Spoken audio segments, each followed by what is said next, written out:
The job of public relations people is to develop a relationship with the public, right?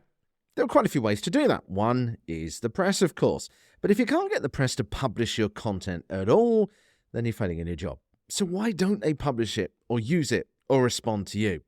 There are a lot of reasons, of course. Many I've outlined in this show before. But on LinkedIn this week in the PR forum, Tom Wilcox from Tom Wilcox PR posted a copy of an old historic magazine article where a journalist or an editor maybe was moaning about the terrible approaches from PRs that they were getting. And what he said really resonated with me from my days as a journalist and news editor. And they're just as true today, in my view, as when it was written in the days of fax machines. By the way, you can find me and connect with me on LinkedIn too by searching for my name, Richard Midson. That's Midson, by the way, not Mitzen, as some people seem to think it is. But anyway, here's the main lesson that I wanted to get across this week, which might sound actually slightly counterintuitive. And it's this. It's not about you if you want press coverage about you. I'll say that again. It's not about you if you want press coverage about you. Let me explain.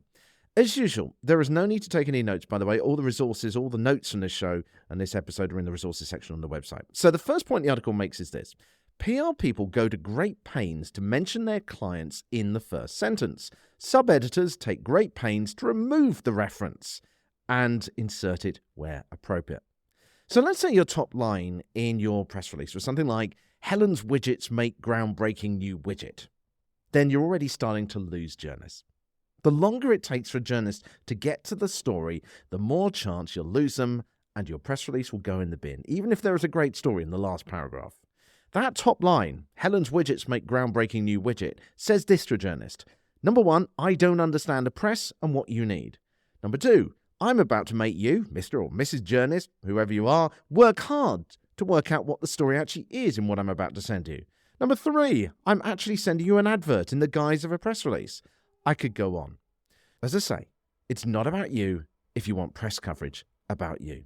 The only caveat to this, by the way, is if you are some kind of celebrity brand or a well-known brand whereby just simply mentioning your name is a story. But you need to be aware if that really genuinely is the case in the media space you're trying to reach out to. So what should you have written? Well, I think a far better example would have been something like this. Climate change breakthrough, CO2 sucked out of the atmosphere by new widget. That's actually a news story.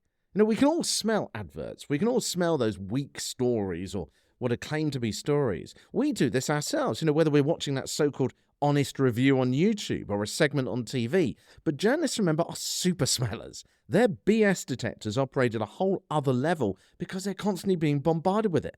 So it's not just about pretending your press release is a story, but actually making it into one. Another point they made in that article, and let me quote here, is that every editor I've worked under says, think like a reader. They haven't got time to work out what you're about. So this is the point. You need to get that story in the top line. Remember, newsrooms have even less resources than they did when that particular article was written. Journalists are always short of time. The more you can do to help them tell the story by telling them straight away, I'm about to give you something useful, the more chance you can have that it's going to get used. Now, I understand why people put this kind of thing in the top line. I do get it.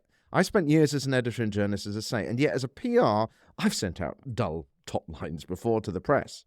In PR, the problem is that the client wants their name in the top line. They, maybe even you, if you are the client yourself here and you're doing PR for yourself, think that's important. But journalists don't. In the PR world, I think this is the problem. The bubble around you is different to the one journalists live in. But journalists are the ones making the decisions about whether this content is going to be used. So you need to get into their headspace to increase your chances of success. So let's take an action step here. Think about the next bit of copy that you're thinking of sending out, or perhaps look back at the last bit you sent out. Was your organization's name in that top line?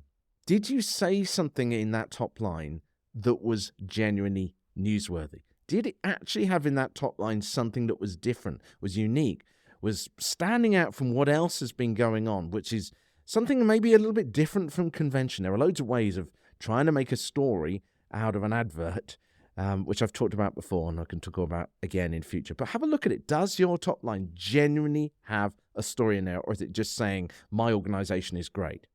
And then think, how can I rewrite that? How can I rewrite what I actually sent out, what I'm planning to send out, so that it has got a story in the top line? and see if you can rewrite those top 1 to 3 sentences. There's nothing wrong with mentioning your organization's name in that sort of second or third place, but that first line has got to be why, as a journalist, I should give a damn about what you're sending me. I'll put a link to that very brief exchange that I had on LinkedIn in the newsletter this week, which you can find if you go to the website, thepublicrelationspodcast.com, and click in the menu at the top where there's a newsletter link there. By the way, remember Game of Thrones? Whether you watched it or not, it was obviously a hugely popular show. I'm chatting with someone this week who got Arya Stark, the super popular character played by Maisie Williams, to become an ambassador for her charity. So what is it like to get someone like that on board? How do you work with them, and how do you get them on board? It's going to be really interesting to find out from Mel, who I'm talking to this week. Also, I've got a new idea for another thread as well. Moving to Australia has presented some problems with this show, but also I think it's an opportunity to add some very useful content to this show soon. More of that coming up very soon. So let me round up this week. Here's the message for this week: it's not about you if you want to make press coverage about you. All the details on the website at thepublicrelationspodcast.com, thepublicrelationspodcast.com. I hope you have an absolutely fantastic week, whatever you're getting up to. Oh, and don't forget, let me know if you've got anything you really want to discuss on the show. If you want to join me, talk about any of your projects, just let me know. Info at thepublicrelationspodcast.com. That's info at thepublicrelationspodcast.com. And let's get you on featuring some of the projects you're working on too.